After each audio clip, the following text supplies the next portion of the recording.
O André entrou. Oi. Oi, estamos indo para o ao vivo agora. Olá, Vivência do Cerrado, eu sou Marco Aurélio Jacob e começa agora mais um Terço Ambiental Gazeta do Cerrado. O tema de hoje é um tema muito especial, é um tema que traz um outro olhar sobre a conservação das florestas, a conservação das matas, dos biomas e de toda a parte natural da nossa fauna e da nossa flora brasileira e também mundial, né? É uma nova visão de olhar os negócios a partir da preservação ambiental e como isso pode estar atrelado ao nosso dia a dia e na transformação do dinheiro, da riqueza e a geração da economia e da sustentabilidade, não só na maneira mais simplória da sustentabilidade, e sim como uma alternativa de renda e até como renda total para a agricultura como complemento aí, e até ser permanente, até como renda estável e para os agricultores e para quem tem propriedades de terra e até agora para a nova geração dos herdeiros ou quem está entrando no ramo agora. O tema de hoje é conservação florestal e bioeconomia, como o Brasil pode lucrar com a sua biodiversidade. Hoje nós temos aqui entrevistados muito especiais para falar sobre a gente, para falar com a gente. A gente começa aqui a apresentá-los, vou pôr já todos na tela aqui. Eu vou começar pela ordem do que está no nosso flyer, pelo André Guimarães. O André Guimarães, bem-vindo, André, tudo bem? Tudo legal, Marco. Obrigado pelo convite. Maravilha. O André ele é agrônomo, formado pelo UNB, atualmente é diretor executivo do Instituto de Pesquisa Ambiental da Amazônia, ex-co-facilitador e atual membro do Conselho de Coalizão Brasil, Clima, Floresta e Agricultura, e também foi vice-presidente do Desenvolvimento de Conservação Internacional da Divisão Américas, e foi coordenador de relações com o setor privado no Banco Mundial. Então, um belo de um currículo, André. Seja bem-vindo aqui ao nosso time. Prazer, temos também o André Luiz Faria, que é vice-presidente da Associação dos Engenheiros Florestais aqui do Tocantins, também é formado em Engenharia Florestal pela UNB, Universidade de Brasília, pós-graduado em Perícia, Auditoria de Gestão Ambiental e Gestão de Agronegócio, e desde 2007 atua aqui no Tocantins como consultor e também dando consultoria em gestão ambiental. Seja bem-vindo, André. Muito obrigado pelo convite. Maravilha. E temos também o Maicon Moretti Garcia, que é diretor executivo do grupo Amazon Roots, que trabalha no reflorestamento de áreas degradadas para ajudar as famílias locais na repreensão ao desmatamento ilegal, através de educação ambiental, ajudas sociais e acordos com associações de moradores rurais, além de coleta de sementes, gerando renda e desenvolvimento. Seja bem-vindo também, Maicon.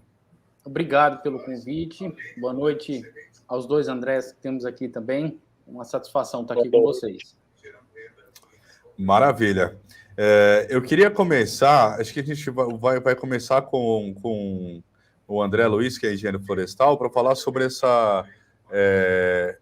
Bom, os dois podem falar, né? Mas eu queria esse conceito da bioeconomia, porque depois eu vou pedir para o outro André Guimarães para falar sobre o conceito disso no mercado internacional. André Luiz, pode falar para a gente esse conceito de bioeconomia e como que isso pode gerar uma alternativa de renda aqui para as pessoas aqui no Brasil?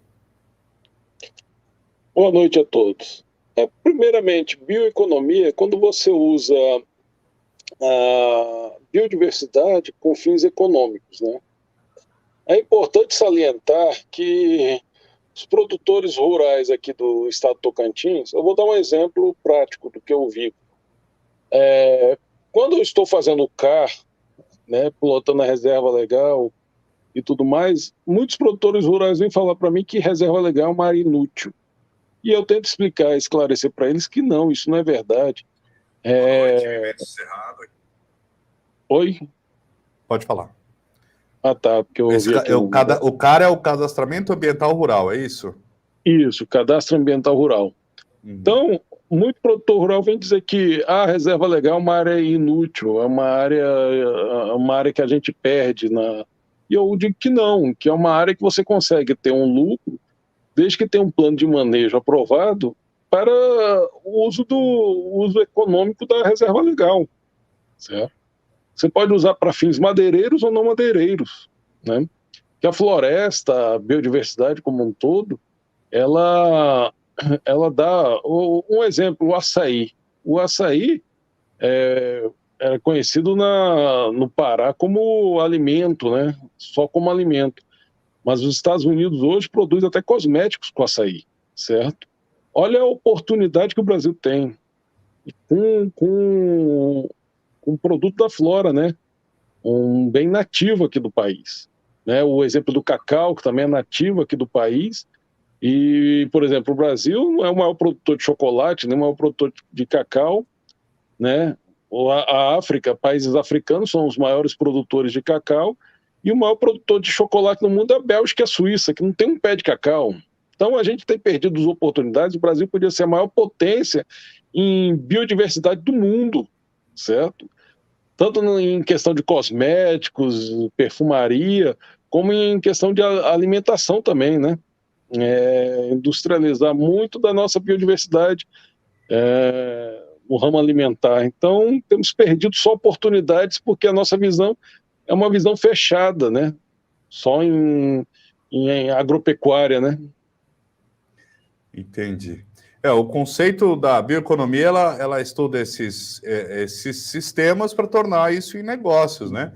Eu gostaria que o André Guimarães falasse sobre isso, sobre o olhar, até para complementar a fala do André Luiz, né, sobre essa questão do cacau, do açaí, que são dois cultivos aqui da região norte do Brasil, né, que tem um potencial muito grande e há anos, e o Brasil passou por por vários processos de extrativismos, né, de economias baseada nessa extração de riquezas naturais, desde o pau-brasil, a gente estava conversando já tarde com o André Luiz, depois as seringueiras, né? E agora a gente está também deixando vazar o maior potencial de rentabilidade, porque os outros países estão usando os nossos produtos para poder agregar valor.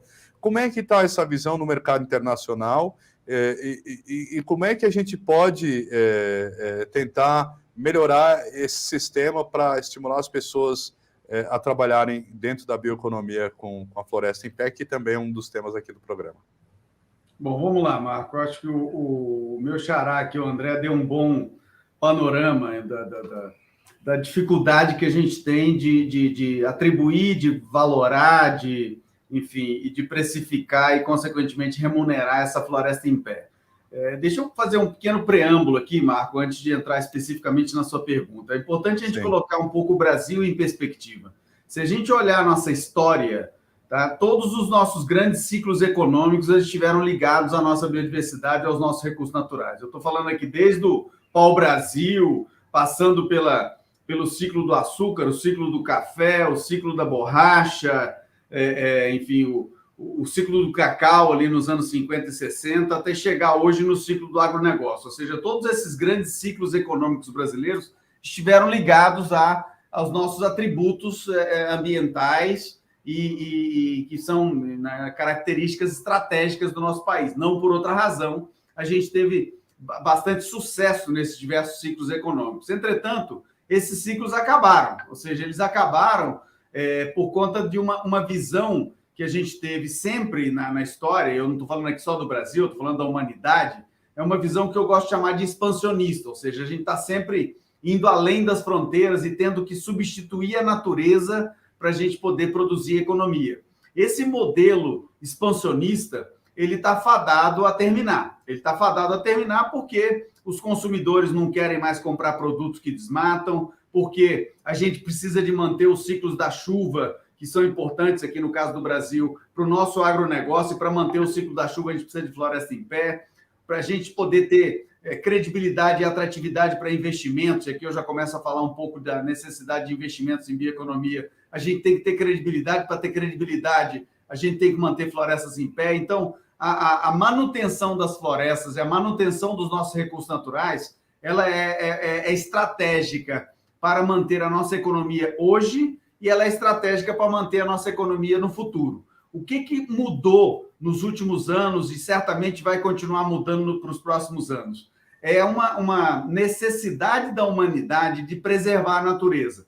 A gente tem vários sinais, as mudanças climáticas, a poluição de rios, a exaustão de solos, a poluição dos oceanos. Tem vários sinais que a natureza está dando para a humanidade de que, olha, esse processo de produzir, em que você gera resíduos, que você estraga o meio ambiente, ele precisa de terminar. Então, a gente precisa de substituir, mais uma vez, um modelo expansionista por um modelo que convive, modelo econômico de desenvolvimento que convive com a floresta em pé. E aí a bioeconomia se apresenta como uma das soluções possíveis. E essas soluções, elas precisam de investimento.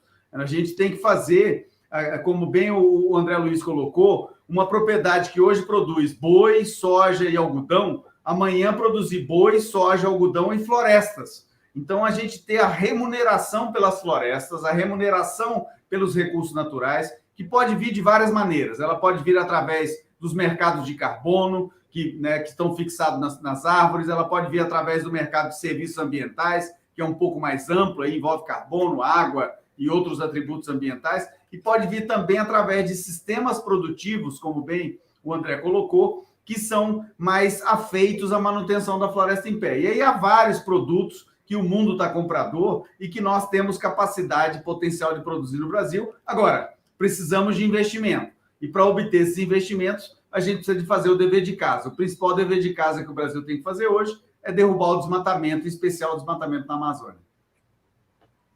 Ótimo. Dentro desse conceito de negócios, isso foi um dos motivos que nós convidamos o pessoal da Amazon Roots, com o Maicon Garcia, que eles já estão na prática desenvolvendo um modelo de negócios que não é uma instituição, não é uma ONG, uma OSC, que é a nova nomenclatura, e sim uma empresa que trabalha com projetos para poder impedir o desmatamento, fazer o reflorestamento, coleta de sementes. Maicon, eu gostaria que você falasse um pouco desse projeto de vocês, como que vocês identificaram esse modelo de negócio e a viabilidade dele, né? Por que vocês entraram nessa perspectiva? Bom, primeiramente eu gostaria de dizer que eu estou incomodado de estar entre esses dois Andrés. São dois, no bom dizer, dois monstros. Parabéns pelo trabalho de vocês. Então, a Amazon Roots, ela trabalha com a questão de recuperação de áreas degradadas. Quando nós fundamos a Amazon Roots, nós simplesmente focávamos em, às vezes, feito um projeto de desmatamento um pouco errado, por um engenheiro, que até o André Luiz vai entender que isso até existe um pouco de... É um pouco comum, passou o trator um pouco ali, errado, e a gente foi começando de uma forma pequena. Mas para responder a pergunta, hoje a Amazon Roots trabalha com projetos agroflorestais na região de Altamira, Pará, ali no epicentro do desmatamento, das queimadas, onde está vindo muita coisa ruim, infelizmente, de lá. Nós trabalhamos através do quê?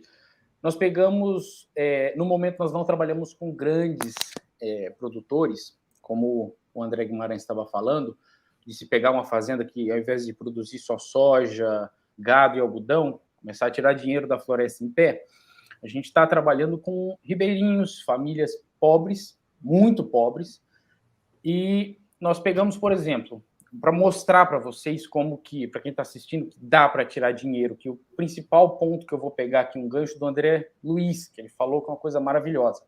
A gente planta, em média, 1.000 a 3.000 árvores em propriedades de pessoas muito pobres. Nós ajudamos na manutenção, desde diárias, manutenção, ferramentas, e o fim de tudo isso vai ser o quê? Tem o plantio, tem a recuperação de uma área que está extremamente degradada, a conscientização das pessoas, e um dos principais, nós conseguimos fechar esse ciclo através de parceiros, dando exemplo para vocês, como a L'Occitane, a Natura, a Red Bull, que precisam de produtos como, por exemplo, o André Luiz falou, o cacau, o açaí. Essas pequenas famílias extremamente pobres vão cuidar de um local que foi recuperado, vão conseguir dinheiro, vão conseguir verba para levar as crianças para ter um mínimo de estudo necessário. Então, é um trabalho que, é claro que aqui é uma coisa muito grande. Os dois Andrés que estão aí vão entender que isso não é uma coisa que dá para eu resumir em 1 minuto. Isso vai ser ao decorrer da nossa entrevista. Então, em sumo, a gente planta, as pessoas pobres cultivam e vendem para as empresas multibilionárias. Como o André Luiz falou, as empresas que precisam para fabricar shampoo, cosméticos, perfumes, alimentos. E a gente vê isso com um ciclo bom, infinito, e que todo mundo sai ganhando, principalmente quem está lá no dito fim do mundo, na Amazônia. Esse é o início do nosso trabalho. Vamos continuar a conversa. Maravilha. Aqui a gente separou, porque assim, o IFAM é o Instituto de Pesquisas, né, da Amazônia. Eu gostaria de saber os dados, porque assim, eu fiquei muito preocupado com a questão, esse ano, lá na Itália, teve o verão mais quente dos últimos 70 anos, e isso impactou e reduziu a produção agrícola em 30%. Então, um prejuízo enorme para eles lá. Nós estamos vendo que aqui no Brasil também tem alterado a época de chuva, volume de chuva, e o André, nas pesquisas, o André Guimarães, nas pesquisas, ele disse que o Instituto tem como objetivo fazer as pesquisas. Eu gostaria que você colocasse, André, alguns dados para a gente degustar aqui e também que possa servir de parâmetro para que as pessoas se atentem à importância da preservação das florestas, a preservação das matas ciliares, né, do cerrado em si, porque às vezes a pessoa vê o campo do cerrado e não dá o valor que dá uma floresta, onde tem aquelas árvores estrondosas, né? Então, eu gostaria que você comentasse um pouco sobre as pesquisas que vocês desenvolvem e o que pode ajudar nesse conceito de que uma floresta ajuda no desenvolvimento econômico de um país. Legal, Marco. Boa pergunta. Mais uma vez, tentar colocar um pouco em perspectiva. Quer dizer, a gente está hoje a ciência tem um conjunto de entendimento sobre essa dinâmica climática e a dinâmica ambiental que não tinha há 5, 10 anos atrás. Vou dar um exemplo. Tá? Hoje a gente sabe, tá, que boa parte do Brasil, e aqui eu estou falando do centro-oeste, do sudeste, até o do sul do Brasil, boa parte da Argentina e do Paraguai, o Cone Sul da América do Sul, tá, depende da umidade que vem da Amazônia. Tá? Se a gente pegar um avião aqui em São Paulo, Marco, tá, e voar para leste, a gente vai sobrevoar deserto na África, deserto na Oceania, dando a volta pelo Pacífico, a gente tem o deserto do Atacama no Chile. O único lugar nessa latitude do planeta que não tem deserto é a região sudeste brasileira, o sul do Cerrado, né, e parte da Mata Atlântica do Brasil. Tá? E por que isso? Porque a gente tem uma forte massa de água que vem da Amazônia, tá, e irriga toda essa região do Cone Sul do continente americano. Então, a gente os chamados rios aéreos, né? Os rios voadores, exatamente, exatamente. São os rios voadores, que hoje a ciência demonstrou, né, inclusive com vários experimentos que foram conduzidos inicialmente pelo professor Salati, falecido professor Salati da USP, e depois foram documentados também pelo pesquisador Antônio Nobre, do INPE, que mostram claramente que esses rios voadores abastecem a nossa agricultura. É importante dizer, a agricultura do Brasil é super importante, a agropecuária brasileira, ela representa aí alguma coisa em torno de 25%, 26% do nosso PIB. Agora, 90% da nossa agricultura não é irrigada, ela depende de ciclos naturais de chuva. E esses ciclos naturais de chuva no Brasil e em outros países vizinhos aqui, como eu falei, dependem da integridade da Amazônia. Então, mais uma vez, a gente manter floresta em pé tem vários benefícios para o Brasil. Primeiro, para o produtor, como bem o André Luiz colocou no início e o Michael endossou também. A manutenção e a recuperação de florestas hoje pode ser uma fonte de renda adicional para o produtor rural. Tá? Da mesma forma que manter florestas é um benefício para aquele território onde você tem uma cobertura florestal maior e, consequentemente, o regime de chuvas ele é harmonizado naquela região.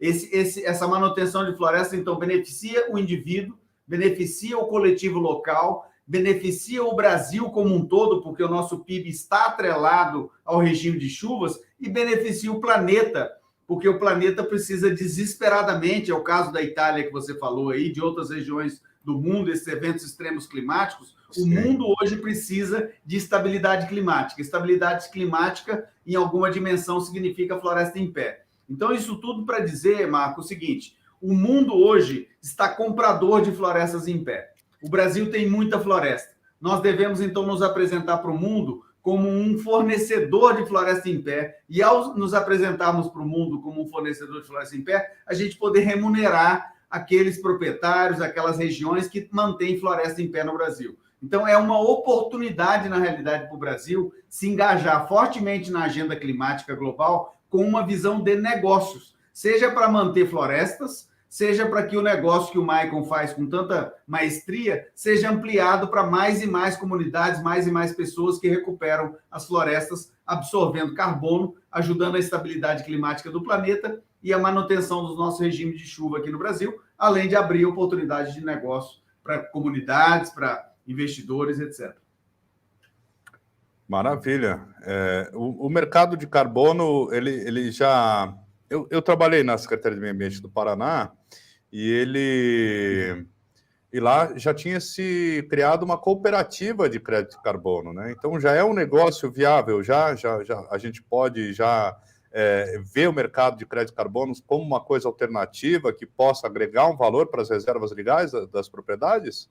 Sem dúvida nenhuma, Marco. O mercado de carbono ele funcionou por mais ou menos 15 anos, até o ano de 2015. Entre 2000, em torno de 2000 e 2015, houve a prevalência do protocolo de Quioto, que criou um conjunto de mercados, de projetos e atividades. O protocolo de Quioto se encerrou em 2015. Em 2015, abriu um novo ciclo, que é o ciclo do Acordo de Paris. O Acordo de Paris terminou a sua regulamentação no ano passado, na Conferência de Glasgow, na Escócia. Ele concluiu, então, o que a gente chama de livro de regras, ou seja, como que vai funcionar esses mercados de carbono. Esse livro de regras foi finalizado no final do ano passado. Então, nós estamos entrando agora num novo ciclo do combate às mudanças climáticas globais, que é o ciclo do Acordo de Paris, que tem um dos pressupostos do Acordo de Paris, que é exatamente a estruturação e a retomada dos mercados de carbono. Então, nós estamos hoje vivendo uma verdadeira panaceia de busca de compradores de todo tipo de crédito de carbono. Há uma ânsia muito grande de investidores internacionais e também brasileiros, de empresas que querem, enfim, se ver livres das suas pegadas de carbono, países que precisam de cumprir suas metas de carbono. Então, todas essas obrigações, sejam de empresas, setores econômicos ou de países, geram uma demanda por esses créditos de carbono. Essa demanda, então, está sendo reaquecida agora após a constituição aí do Acordo de Paris, do livro de regras, e o que a gente está vendo hoje no mundo, a gente aqui no IPAM acompanha um pouco esses mercados, é que há uma demanda muito maior pela compra de crédito de carbono do que há uma oferta, o que significa que o Brasil tem uma grande oportunidade, dado o fato de que nós somos um país continental, que tem muita área para revegetar, que tem muita floresta para ser preservada, seja em floresta crescendo, seja em floresta mantida, nós temos carbono acumulado nas árvores. Nós estamos falando aqui, para dar um número para encerrar aqui essa fala, nós estamos falando na Amazônia, por exemplo, 1 hectare de floresta chega a ter 150 toneladas de carbono, o que significa aproximadamente 500 toneladas de CO2 equivalente. 1 tonelada de CO2 equivalente no mercado hoje está sendo comercializada a $10. Então, numa conta rápida, 1 hectare de floresta amazônica tem potencialmente o valor de $5 mil. Então, qual é a atividade econômica convencional que tem esse tipo de ganho potencial?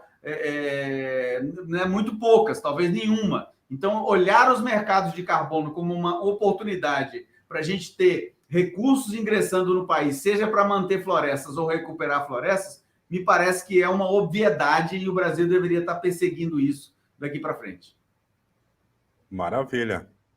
E, André, a floresta em pé, as pessoas às vezes esquecem que, assim, uma reserva legal, você também pode fazer uma associação de culturas, né, como produção de mel ou plantio de outras espécies dentro, né, e fazer um sistema até agro-silvo-pastoril, né, de fazer a mistura. Você pode comentar um pouco sobre essa alternativa para essa área de reserva? Porque aqui no Tocantins a gente tem que preservar 35%, né, de reserva legal, não é isso? Mas na Amazônia tem que ser mais. Explica para a gente um pouco esse processo, André Luiz, por favor. Vamos lá. É o Código Florestal, certo? O Tocantins está dentro da Amazônia Legal. Ele não faz... Pouca parte do Tocantins tem bioma amazônico. Porém, ele faz parte da Amazônia Legal, certo? Ele não é, vamos dizer, não é questão do bioma amazônico. Dentro da Amazônia Legal, segundo o Código Florestal, o cerrado tem que ser 35% de reserva legal, certo? Em regiões de floresta, 80%, e demais biomas fora da Amazônia Legal, 20% de reserva legal. O que eu bato na tecla? É o seguinte, por exemplo, uma pessoa, nós temos um amigo nosso aí que está em Altamira, certo? O pessoal lá é obrigado a ter a reserva legal de 80% da propriedade. Foi feito para manejo florestal, certo? Manejo florestal, tanto não madeireiro como madeireiro. E na questão do cerrado, que é os 35%, ainda cabe enriquecimento, né, da reserva legal para fins econômicos. Por exemplo, mel, né, como a gente falou, eu dei um exemplo de mel, como frutíferas do cerrado, que pode ser plantadas dentro da reserva legal com finalidade econômica, tudo com plano de manejo aprovado. Então não é uma área inútil de chegar e falar reserva legal é uma área que o produtor rural não tem ganho econômico. Isso daí não é verdade, o que falta é uma informação. Às vezes eu acho até do órgão gestor, do órgão público, no caso o IBAMA ou Naturatins, que falta um esclarecimento para o produtor rural. Às vezes, quando eu dou um esclarecimento, quem me agradece é o pequeno produtor, porque ele quer realmente que a propriedade dele produza uma diversidade de coisas para ter realmente um lucro daquilo ali maior, certo? Agora, quando eu falo em questão de frutas do cerrado, castanhas do cerrado, isso é importantíssimo. O baru, o caju... Eu ia lembrar do baru, que além de ser deliciosa e mais nutritivas que as outras, né, também o preço por quilo dele também está muito bem valorizado, né? Isso, né? E uma vez eu fui em Brasília, uma sorveteria lá que tinha sorvete de baru, certo? Tem agora aqui, por exemplo, tem as delícias do Goiás, que são frutos do cerrado que estão fazendo sorvetes, né? Isso é importante a gente botar esse conceito de que o cerrado ele tem frutas típicas do cerrado, nativas do cerrado, que você pode fazer N produtos, gama, além de sorvete, pode fazer cosméticos, pode fazer bebidas, né, como o suco, ou até bebidas fermentadas, né? Tinha um professor que já até se aposentou, que ele tinha vários, aqui na UFT, ele era engenheiro florestal, mas ele dava área na engenharia ambiental, onde ele mostrou mais de 100 produtos que podiam ser feitos só com piqui. Isso é interessante.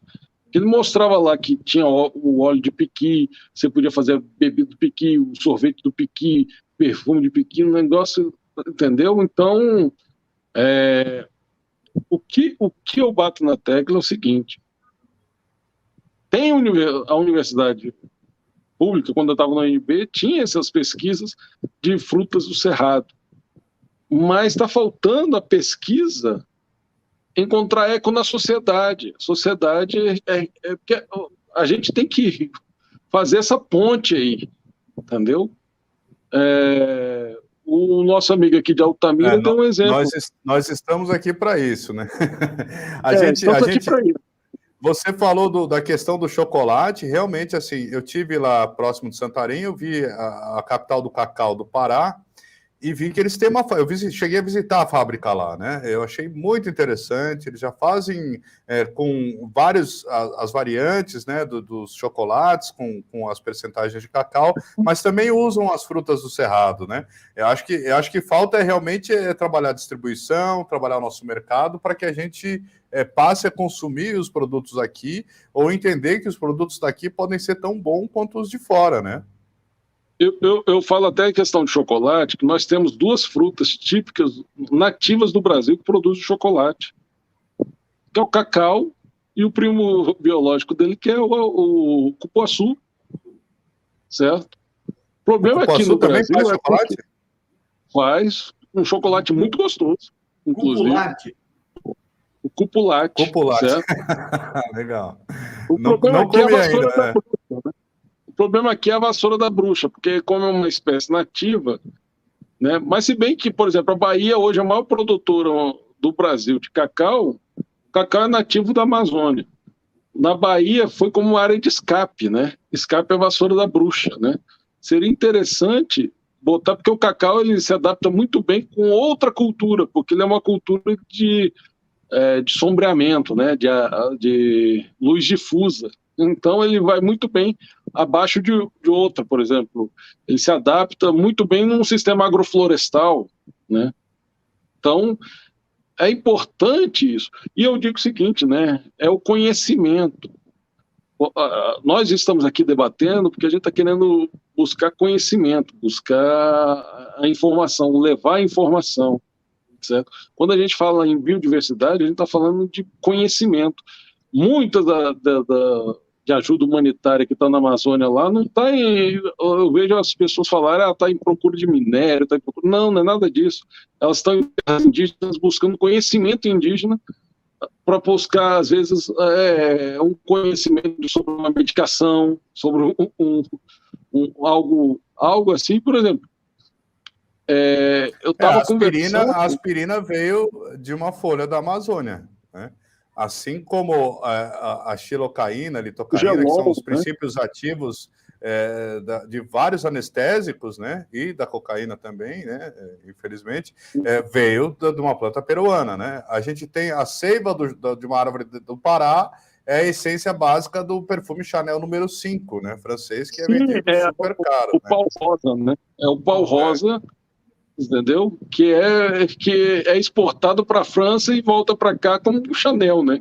Caríssimo, né? Então, vamos dizer, é o conhecimento. O pessoal vem aqui, eu estava até conversando, a seringueira é nativa, produz a borracha, mas o Brasil não é o maior produtor de seringueira, é a Malásia, né? Malásia e Indonésia, porque foi tirada daqui e levada para lá. Foi roubada pelos ingleses, né? Isso, como o cacau também foi roubado pelos ingleses, né? O cacau também foi roubado e foi levado para a África. Hoje, Camarões é o maior produtor de cacau do mundo. É Camarões que não tinha um pé de cacau há 500 anos atrás, certo? O açaí hoje, a indústria do açaí nos Estados Unidos é forte. Os Estados Unidos tem um pé de açaí, certo? Nem daria açaí lá, certo? Mas lá tem cosméticos, tem refrigerantes. E até aqui o Japão tentou patentear o açaí, né? Teve essa discussão de quebra de patente, né?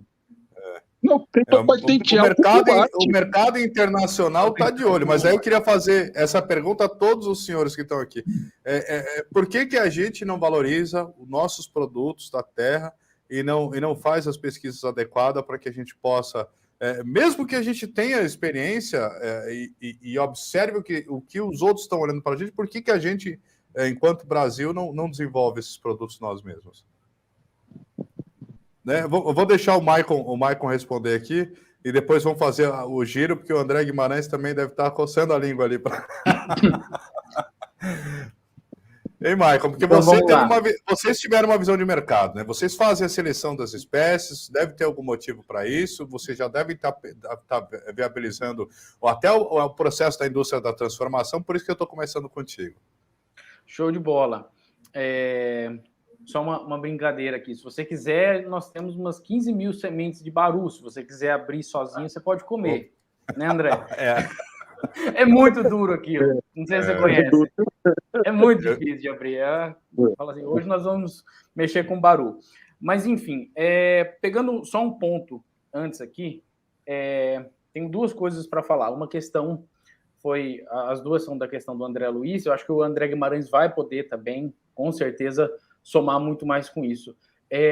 Nós vemos de uma cultura, que foi a questão do que o André Luiz falou, de um órgão governamental, estadual, dar um conselho para o produtor pequeno, médio ou grande. Nós estamos numa questão de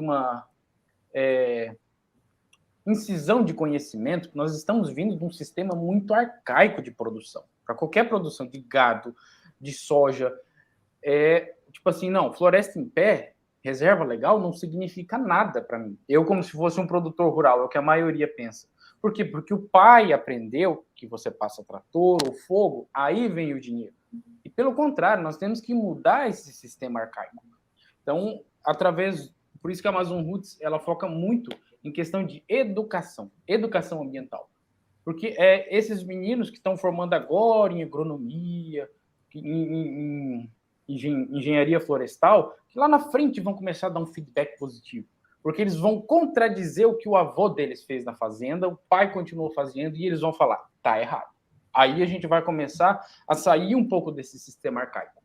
E outro ponto que eu gostaria de falar, que é uma frente que a gente tem uma grande dificuldade aqui na Amazon Roots e até em outras empresas que eu já trabalhei na questão de reflorestamento, é o que a gente fala muito da Amazônia.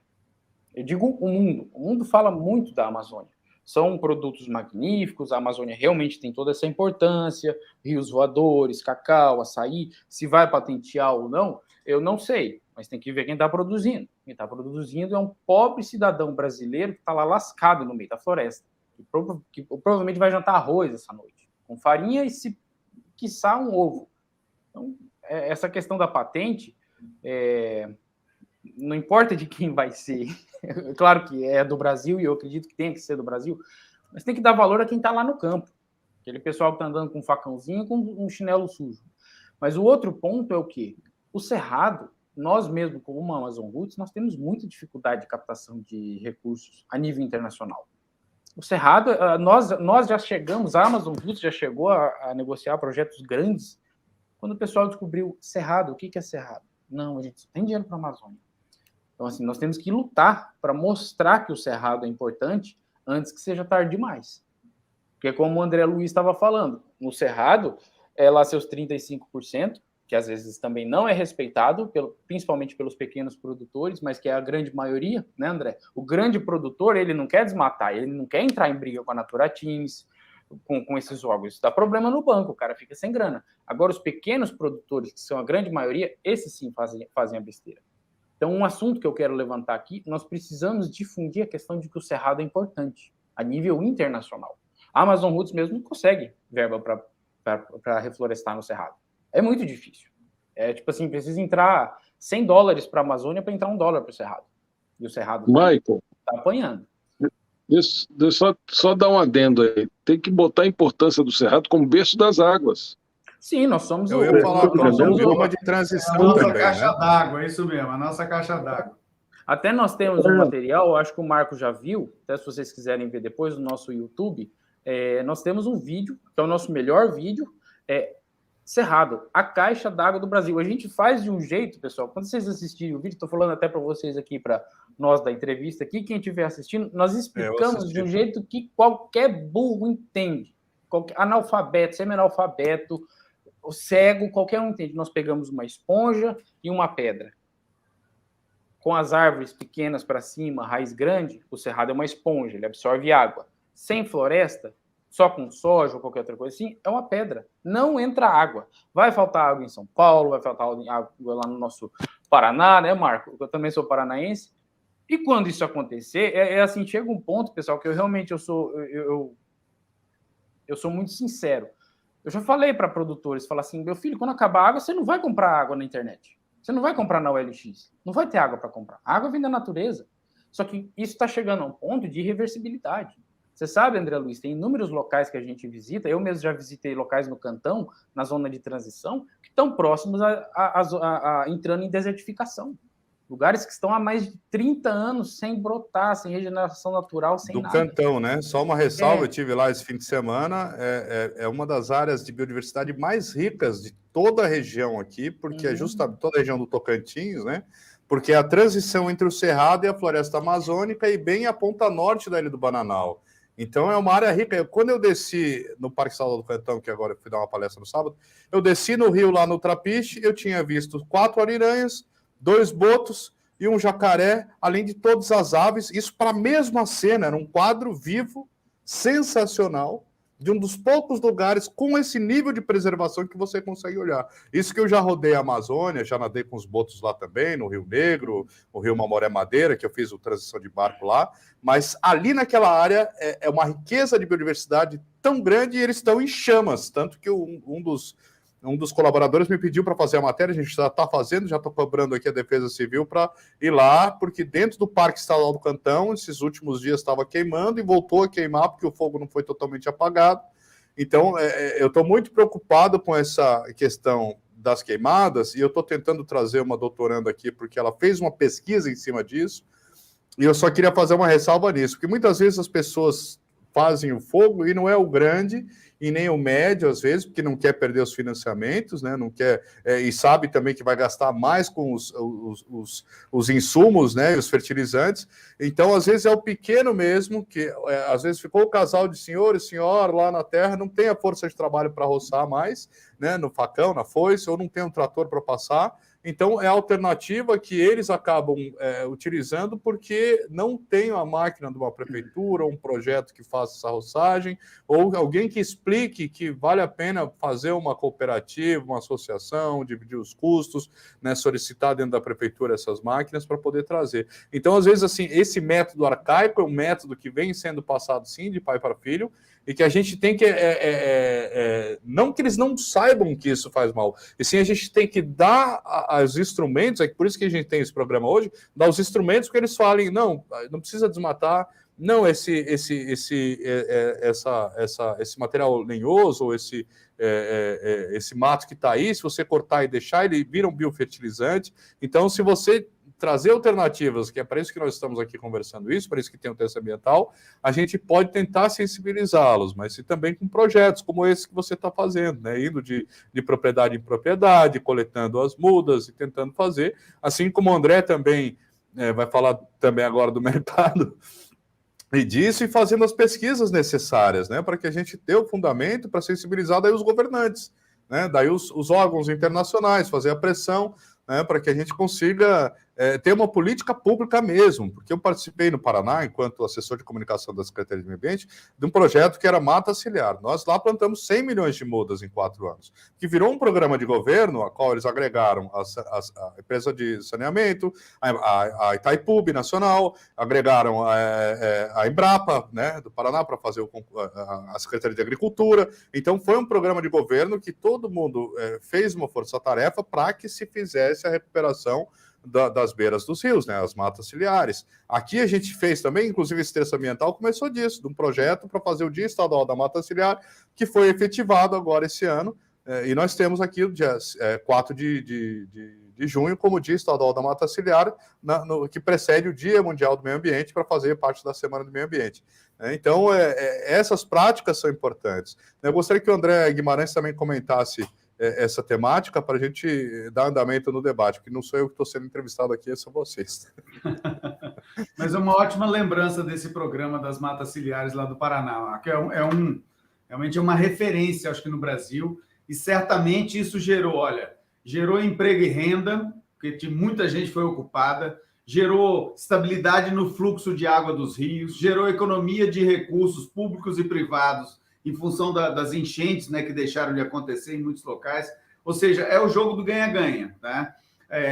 Obviamente, teve algum produtor rural que perdeu a área produtiva. Agora, o desafio está, eu acho, na gente criar as formas de remunerar esse proprietário pela área produtiva que ele perdeu, área, né, produtiva tradicional, vamos dizer assim, que ele perdeu, em substituição por essa nova economia, que é a economia da floresta em pé. Eu queria colocar uma questão aqui, Marco, que eu acho que é interessante, que é resultado de uma pesquisa que nós fizemos aqui no ano passado, a gente publicou aqui no IPAM, tá? Porque é o seguinte, a gente está vendo, obviamente, eventos extremos climáticos lá na Itália, que você citou, a gente viu recentemente em Pernambuco, na Bahia, enchentes fora de época, um negócio desorganizado, tá? Eu acho que o André Luiz vai concordar comigo, que está lá mais na ponta, tá? Já tem aqui e ali produtores se queixando de quebra de safra que está acontecendo ano sim, ano também. Quer dizer, antigamente a gente tinha El Niño e Laninha, né, que impacta o clima e a disponibilidade de chuva a cada 10 anos, a cada 12 anos. Hoje, a cada 2 anos, a gente está tendo esse tipo de evento extremo E isso está gerando prejuízos. Quantos produtores já não estão conseguindo fazer a safrinha porque não tem, o ciclo de chuva não está extenso o suficiente? Então, a gente fez esse trabalho, Marco, aqui no IPAM, para tentar entender as implicações das mudanças climáticas globais no clima local. Tá? E nós chegamos para encurtar uma metodologia complicada, um trabalho que foi feito aí com mais de 800 fazendas foram entrevistadas e dados coletados, mas nós chegamos à seguinte conclusão. Hoje, 28% das propriedades rurais do Cerrado brasileiro já estão fora do que a gente chama de ponto ótimo climático para a agricultura. Em outras palavras, ou não tem chuva suficiente para encher grão, ou não tem chuva suficiente para entregar as 2 ou às vezes 3 safras que entregava antes. Ou seja, aquele ideal climático que a gente tinha 10, 20, 30 anos atrás já tem 28% das propriedades rurais do Cerrado fora desse ótimo climático. Se a gente continuar nessa trajetória de desmatamento e de mau uso dos nossos recursos naturais, em 2040, tá? Mais ou menos 60% das propriedades vão estar fora. Em 2050, quase 100%. Ou seja, nós estamos falando daqui a, enfim, pouco menos de 3 décadas, tá? Nós vamos estar com a nossa economia brasileira como um todo e, consequentemente, a segurança alimentar do planeta em risco. Tá? Esse é o lado copo meio vazio, Marco, é o lado negativo da história. O lado copo cheio, o copo meio cheio, ou o lado positivo da história, isso deve representar para nós uma grande oportunidade, mais uma vez, para a gente continuar produzindo a soja, o milho, o algodão, a carne que a gente exporta e que gera divisas, a gente precisa de manter o regime de chuvas. Para manter o regime de chuvas, a gente precisa de, então, remunerar essas florestas em pé e criar alternativas econômicas, como o André Luiz trouxe, como o Maicon tem feito lá na Amazon Roots, para poder valorizar os produtos da floresta. E eu só queria fechar um comentário que também é resultado de várias pesquisas aí, não do Instituto aqui, mas de outros pesquisadores, que mostra o seguinte: 1 hectare de floresta amazônica, Marco, tem mais biodiversidade do que todo o hemisfério norte do planeta, tá? Biodiversidade vegetal. Tá? Então, a gente tem uma riqueza nas mãos, cara, que pode gerar aí inúmeros produtos, alguns que já foram mencionados aqui, e outros tantos mais que a gente nem conhece, tá? E que a gente precisa, então, de reorientar os investimentos que a gente tem no Brasil. Nós tivemos muito sucesso nos últimos 40, 50 anos, porque o Brasil investiu um caminhão de dinheiro na Embrapa e no Centro de Pesquisa Universitários para gerar as variedades, as tecnologias agrícolas que trouxeram a gente até aqui. Nós temos que redirecionar esses investimentos em P&D, em pesquisa e desenvolvimento, em infraestrutura, em crédito subsidiado, em incentivos econômicos, para esse novo modelo de economia que pressupõe uso da biodiversidade de forma racional, que pressupõe a manutenção de florestas através de serviços ambientais. Então, nós temos que olhar isso como uma grande oportunidade para o Brasil, à luz do exemplo que você nos trouxe lá no Paraná da recuperação das matas ciliares, que trouxe certamente benefícios duradouros para toda a sociedade do Paraná. A gente tem que fazer isso na escala brasileira, na escala do Tocantins, na escala da Amazônia, na escala do Brasil, de forma que a gente possa beneficiar a natureza e, ao beneficiar a natureza, gerar dividendos, gerar rentabilidade para o usuário da terra e para a sociedade em geral, através do PIB e, quiçá, para a sociedade global, através da segurança alimentar, que o Brasil é responsável por uma boa parte dela em nível planetário. Maravilha. André, então vamos retomar as dicas aqui para quem é proprietário rural. O que ele pode fazer, não só dentro da reserva legal, mas o que ele pode fazer para poder ganhar dinheiro e se sustentar com esse sistema de agrofloresta? Quais as culturas que ele pode misturar? Eu fui num sistema agroflorestal esse fim de semana, que ele tinha, acho que, 9 ou 10 culturas diferentes, né? Esse é o caminho para a gente pensar numa nova tecnologia de produção? Eu creio que sim. Vamos observar o seguinte: a gente já viu várias vezes as pessoas falando, o Brasil preserva demais, o Brasil isso, o Brasil aquilo, só que não se bota no cômputo que 30% hoje das terras que não estão com a agricultura podem estar degradadas, certo? Quer dizer, elas são lugares improdutivos. Isso seria importante, transformar esses lugares improdutivos em lugares produtivos com agrofloresta. A gente tem um exemplo aqui na Bahia do que aconteceu, que foi com o Ernest Guest, né? Ele pegou uma pastagem, uma fazenda com pastagem degradada que não valia nada, com conhecimento que ele adquiriu com os índios lá do Caribe, que é da Costa Rica, ele simplesmente implantou aqui no Brasil, voltou a ter córregos dentro da propriedade, que não tinha antes, certo? O microclima do local mudou e ele começou a mudar conceitos, né? Ali os vizinhos deles passou a adotar muito do conhecimento dele lá. Então, esse é um exemplo de sucesso, né? De que deu certo, certo? E a Leon, né, o nosso amigo Maico pode até dar exemplos que ele pode estar vendo certas mudanças que estão acontecendo em Altamira, porque Altamira é o maior município do país, né? A gente pode estar falando de Altamira na divisa com o Mato Grosso e está falando de Altamira lá no Xingu, entendeu? Então, há muitas oportunidades ali a serem criadas com esse tipo de agrofloresta, até porque na Amazônia, como eu falei, né, eu tenho conheço o pessoal de Castelo dos Sonhos que tem a visão de que não, bom mesmo era tirar madeira e vender madeira. Aí eu cheguei para eles, bom, é bom mesmo tirar madeira, vender madeira, desde que seja manejada, né? Não do jeito que você está pensando, que é chegar lá, cortar e vender, porque isso aí vai chegar uma hora, mas tem muito, mas você vai bater lá no teu vizinho, ué, vizinho, a gente está se vendo, tô vendo aqui, cadê a nossa floresta? Foi embora, entendeu? E eu sou de Brasília, né? Eu vim aqui para o Tocantins tem 15 anos, e lá em Brasília, há uns 5 anos atrás, faltou água. Eu me lembro, entendeu? Bem disso, André. Então, assim, a gente estava falando do Cerrado. O Cerrado é o berço das águas. Se você não tratar bem, porque a gente está falando de Planalto Central, onde as águas nascem. Só em Brasília nascem a bacia do Rio Paraná, a bacia do Tocantins e a bacia do São Francisco, certo? A do Xingu nasce no Cerrado do Mato Grosso. A Araguaia nasce no Cerrado que faz parte da bacia do Rio Tocantins, mas foi lá, Mato Grosso do Sul, Goiás. Então a gente está falando da parte alta do Brasil que escoa a água para o resto do país. Se a gente não pensar em preservar, vai faltar, porque eu estive em Itaberaba. Quando eu estive em Itaberaba, quem conhece aqui, Itaberaba fica na beira do São Francisco.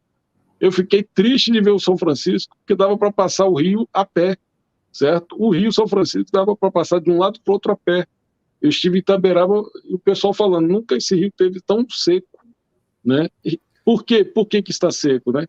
Quando a gente vai passando ali sabe que tem um lugar de caatinga, a caatinga é seca. Porém, tinha as matas ciliares, você vê, é seco. Quer dizer, os córregos que abastecem o São Francisco secaram, entendeu? Então, essa preocupação que a gente tem que ter. O Rio Tocantins, a gente viu esse problema também, né, uns 2 anos atrás, né? Está existindo uma alteração, né? Não, é como o meu xará falou ali. Já a gente está vivendo a mudança climática. A gente está vendo a mudança, as coisas acontecerem. O Tocantins, há uns 6 anos eu venho percebendo que está seco, cada vez mais seco. Quando eu cheguei aqui, era um lugar de muita umidade. Eu sentia na pele. Agora eu estou sentindo minha pele ressecada. Certo? E não é assim, não é um ano só, não. Uma vez um cara veio falar, os ambientalistas falam muita besteira. Eu, quando era criança, teve uma grande seca. Eu falei, teve uma grande seca quando o senhor era criança. Agora está tendo seca sempre. É direto, é todo ano. Então alguma coisa está acontecendo. Porque uma grande seca, beleza, como está acontecendo na Europa, uma grande seca que está passando aquelas pedras da fome, estão aparecendo nos rios, certo? Está acontecendo alguma coisa. Há 2 anos atrás, o Tocantins estava seco. Você passava ali em Xambeuá, para o Pará, para São Geraldo, você passava a pé.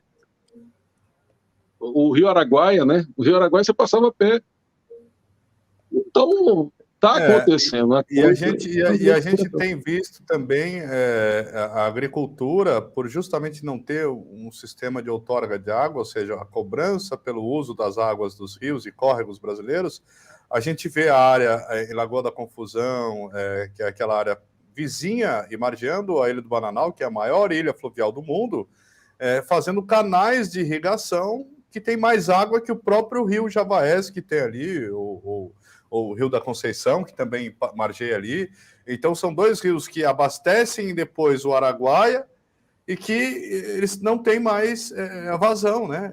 Inclusive com águas contaminadas. Eu mesmo, quando fui fazer uma matéria com os indígenas lá na Ilha do Bananal, eu fiquei com uma intoxicação alimentar por tomar aquela água, né? Eu, meu filho e meu cinegrafista, que eu levei meu filho de 13 anos para lá também, acompanhar, conhecer, e a gente ficou 3, 4 dias por causa do agrotóxico, desaguava no rio, porque não tinha uma mata ciliar, os canais assoreados, e voltava a água depois de um certo ponto, e isso é uma questão de responsabilidade muito grande, né? Porque eles estão dragando a água e até que vai chegar um ponto que não vai ter nem a água para eles irrigarem, né?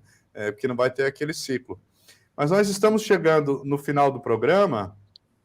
Eu gostaria que a gente já passasse para as considerações finais.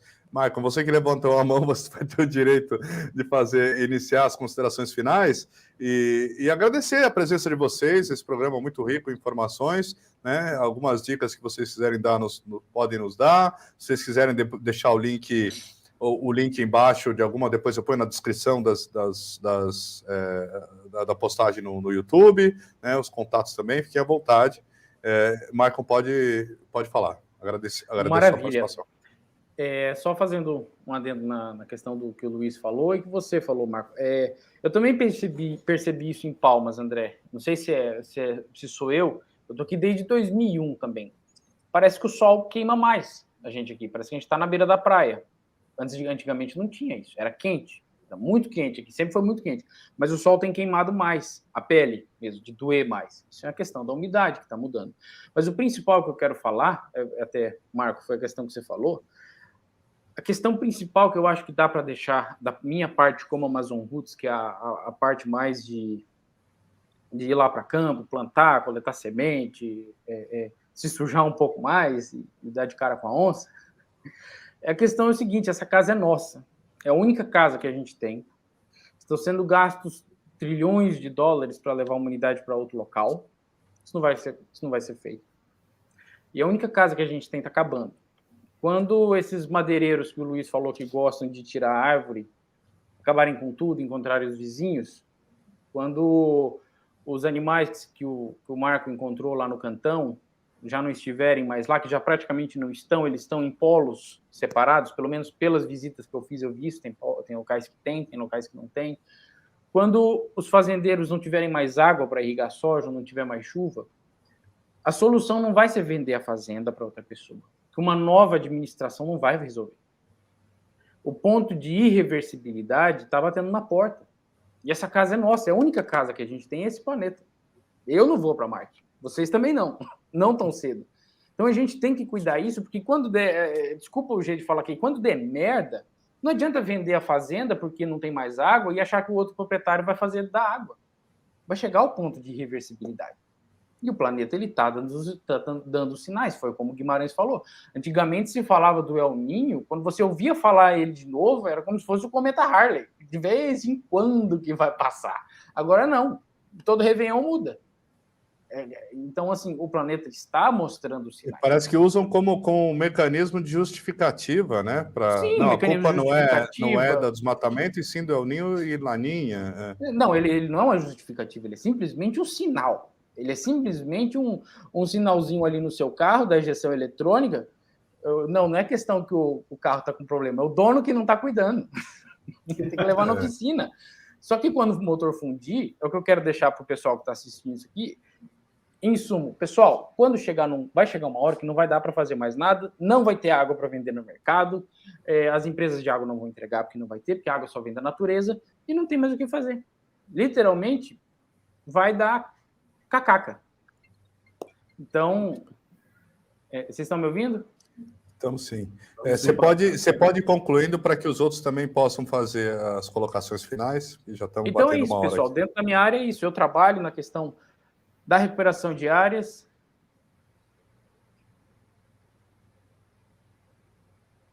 Opa. Oi, pode concluir. Estão me ouvindo? Atendeu. Estamos ouvindo. Ok. Então é isso, pessoal. A gente trabalha nessa questão, recuperação de áreas. E quando não der mais, não dá mais. Eu estou travado aqui, pessoal. Continua aí. Maravilha. Eu agradeço a participação do Maicon aqui. André Luiz, quer comentar? Depois a gente fala para o Guimarães fechar. Pode ser. Eu agradeço a oportunidade, né? Acho que 1 hora para esse debate é muito pouco, até porque tem muito conhecimento agregado aí do meu xará, do Maicon, que seria bom a gente fazer mesmo um bate-papo bem grande, porque tem muita coisa para ser debatida, né? Então, era necessário, assim, mas eu agradeço, né, a oportunidade, Mar, certo? De debater com pessoas com conhecimento, né, que agregam valor ao debate. E essa questão ambiental é questão da hora, né? É questão que urge. Como o nosso amigo Mike falou, nós não temos outro planeta para viver. Só temos essa casa aqui. E quando ele fala em irreversibilidade, o Cerrado está no limite. E depois do Cerrado vai vir a Amazônia, né? Então, é essa questão, né? Quando a gente vê produtor rural desmatando as matas ciliares, abrindo mão de um conhecimento sobre a biodiversidade e tudo mais, a gente está vendo que no futuro a próxima pandemia pode surgir no Brasil, né?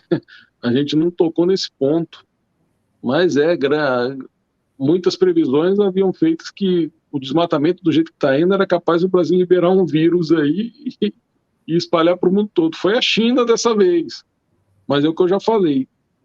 Na próxima pode ser o Brasil, né? Porque a gente vai ter contato aí pode ter animais infectados e aí partir para uma zoonose. Em vez de descobrir um novo princípio ativo, descobrir uma nova doença, né? Isso. Entendeu? Mas eu agradeço a oportunidade aí e fico feliz por fazer parte desse grupo aqui de hoje. Maravilha, eu que agradeço. E André Guimarães, por favor, suas considerações finais. Obrigado pela sua participação. Um prazer estar aqui, uma honra realmente estar com o André e com o Maicon aqui, tanta experiência acumulada. Eu concordo integralmente com o André, acho que esse é um assunto que precisa de ser aprofundado, precisa de ser discutido mais vezes, em maior profundidade, porque, de novo, Marco, da mesma forma que a gente está em risco, e eu acho que a gente listou vários riscos aqui para a agricultura brasileira, para o abastecimento de água das cidades, e o mundo inteiro está em risco com altas temperaturas, com fogo, com incêndio florestal, etc., a gente tem uma enorme de uma oportunidade no Brasil. Então, eu queria deixar uma mensagem ligada um pouco à sua pergunta anterior, Marco, que diz respeito a, o que os produtores podem fazer, o que um proprietário de terra pode fazer nesse momento. E a minha sugestão para aqueles que estão nos ouvindo e nos vendo é olhem para suas matas, seja ela APP, seja ela reserva legal, ou seja ela aquele capão que você deixou preservado no fundo da sua casa. Olhe com um olho muito estratégico, olhe com um olho de um ativo. Aquilo ali é parte da receita da sua fazenda. Seja uma receita indireta, como bem o Maicon colocou, quer dizer, de preservar os recursos hídricos, por exemplo, da sua fazenda, seja com um olhar pragmático de negócio, observando os mercados de carbono, de serviços ambientais ou a nova bioeconomia que tem surgido numa velocidade muito grande e tem aberto várias oportunidades de negócio com produtos alternativos àqueles convencionais. Olhem as suas matas com um olhar mais pragmático, com um olhar de um ativo para o desenvolvimento da sua propriedade e do nosso país. E sobre o nosso país, um último comentário, Maicon, que eu queria fazer é o seguinte: nós estamos diante de uma pandemia climática, tá? Não tem outra forma de falar. O mundo está aquecendo, a Itália, né, graus de temperatura, fogo para tudo que é lado, confusão, pessoas batendo cabeça, enchente para cá e para lá. Isso não tem rico e pobre, está todo mundo sofrendo igual. Agora é a Europa, daqui a pouco vai ser o Brasil, a Índia, a China, etc. e tal. O Brasil talvez seja um dos poucos países do mundo, Marco, que tenha uma vacina contra essa pandemia climática. E a vacina que o Brasil tem é manter floresta. Ao manter floresta, ao recuperar florestas, a gente está mantendo a qualidade de vida, a gente está mantendo o fluxo hídrico, a gente está mantendo as reservas de biodiversidade para a alimentação do futuro, para os cosméticos e remédios do futuro. Ao manter floresta, a gente está cumprindo o nosso papel dentro dessa casa, não podia concordar mais com o Michael também, que é única. Tá? E essa é a vacina que o Brasil tem. Outros países não têm a vacina, infelizmente não vão ter. A Itália não tem a vacina, a não ser investir em outros países para ajudar a mitigar a mudança climática. Nós podemos fazer o nosso dever de casa aqui no Brasil e sermos remunerados e reconhecidos por isso, tá? Que é cuidar das nossas matas como um ativo para o país, um ativo para as propriedades rurais. Então, cobrem os seus políticos que vão ser eleitos agora, cobrem o governo, para que eles vão lá fora negociar o valor da manutenção das florestas em pé no Brasil e tragam capital para cá para poder manter floresta. É isso que a gente tem que lutar daqui para frente. Manter floresta, sermos remunerados por isso. Para isso, a gente tem que ir lá fora do Brasil dizer, vale a pena manter floresta no Brasil. Tragam para cá os capitais e ajudem, inclusive,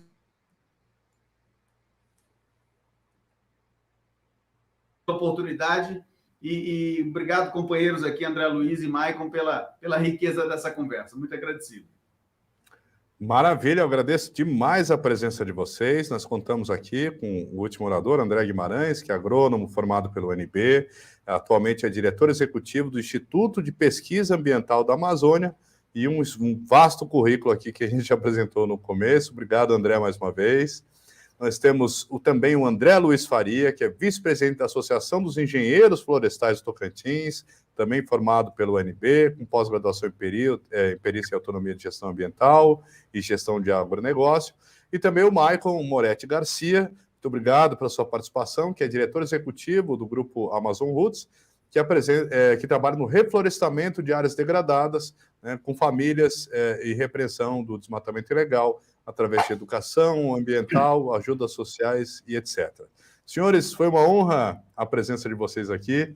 Agradeço demais. O programa vai continuar permanente no nosso YouTube. A gente vai repostar no nosso canal do Instagram. E o que vocês precisarem de assuntos de pautas, a gente vai acessar. Semana que vem vai ter o Terça Ambiental, vai ser um seminário de economia solidária que a gente participou lá no Cantão, das mulheres no negócio rural. A gente fez algumas matérias especiais com elas, a gente vai trazer as experiências delas em campo, né, para também fomentar a importância desses negócios e o que já tem sido feito. Agradeço demais, mais uma vez, a presença de vocês. Aqui o programa está aberto, e essa é a ideia de falar com mais profundidade. A gente pode sim pensar no seminário, e vocês já estão convidados para um dia participar do nosso seminário do Terça Ambiental Gazeta do Cerrado. Então, muito obrigado pela participação de vocês, uma boa noite e até mais. Boa noite, obrigado. Obrigado. Valeu. Valeu.